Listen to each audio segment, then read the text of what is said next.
พี่น้องผู้ขามาส่งกำลังใจให้กับหมอลำเสียงอีสานไปแสดงอยู่อำเภอสุวรรณคูหาจังหวัดอุดรบัดนี้เกิดอุบัติเหตุรถหม้อน้ำแตกพี่น้องเอ๋ยเป็นรถลำโพงเจียงเสียงหม้อน้ำแตก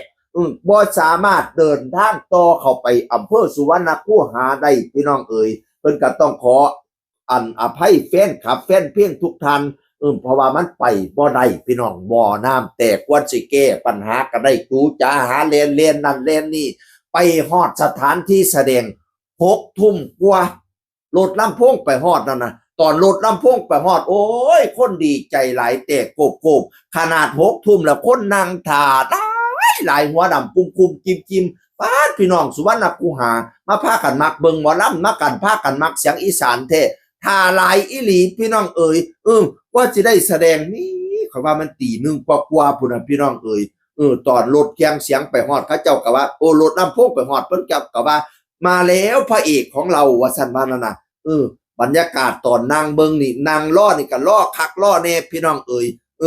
บัดนี้นี่น้ำอ้อยเสียงอีสานว่าเล่นฮอดเที่ยงก็บ่ว่าดอกจ้าได้นอนตั้งแต่2 ทุ่มฮอดตี 1 เรานอนแต่2 ทุ่มจนฮอดตี 1น้ำอ้อยเสียงอีสานผู้ร้องเพลงสมนำนานั่นแหมผู้ปลุกกระแสเพลงสมนำนาอยากเป็นบ้ารักเขาเองน้ำอ้อยเสียงอีสานนะว่าเล่นฮอดเที่ยงก็บ่ว่าพะนะว่านั่นแต่ว่าตกลงกันแล้วบัดนี้เพิ่นก็เลยทำความเข้าใจทั้ง2 กรรม 2 ฝ่ายทั้งเจ้าภาพทั้งหมอลำเนาะเพิ่นก็เลยว่าเอาซี่ซะให้เล่นฮอด10 โมงเช้าพะนะว่านั่นน่ะตอนแรกก็ตกลงปลงใจกันว่าสิเล่นฮอด10 โมงเช้านั่นล่ะพี่น้องเอ๋ยแต่ว่าเว้าไปเว้ามาแล้วเนื่องจากว่ายามมื้อเช้ามันก็ต้องมีกิจกรรมทางพุทธศาสนาน่ะนะตั้งแต่7 โมงครึ่งเพิ่นก็ต้องมีอันพิธีทางศาสนาหลายอันพันอย่างมันเล่นฮอด10 โมงเช้าบ่ได้ปะเนี่ยทางวงก็เลยต้องยินดีชดเชยค่าเสียหายที่เกิดขึ้นทางวงก็ยินดีที่สิเสียหายส่วนนั้นให้น้อมรับในความผิดพลาดส่วนทุกอย่างกราบขออภัยเจ้าภาพหลายๆเนาะที่เฮ็ดให้งานมันผิดพลาดไปก็บ่ได้ตั้งใจดอกอุบัติเหตุมันเกิดขึ้นอีพ่ออีแม่ก็เอ่ยโลดลำโพงมันมาบ่ได้หม้อน้ำมันแตก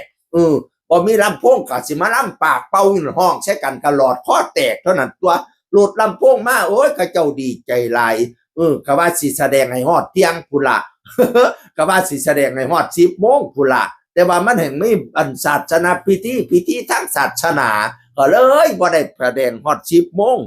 ฉะนั้นแล้วเพิ่นก็สิยินยอมชดใช้ค่าเสียหายให้ดอกทางเสียงอีสานสิชดใช้ค่าเสียหายให้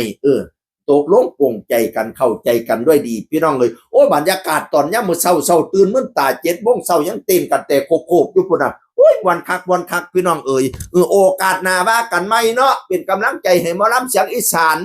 ทางเสียงอีสานกับกราบขออภัยพี่น้องทั้งสุวรรณคูหาแฟนคลับสุผู้สุทาน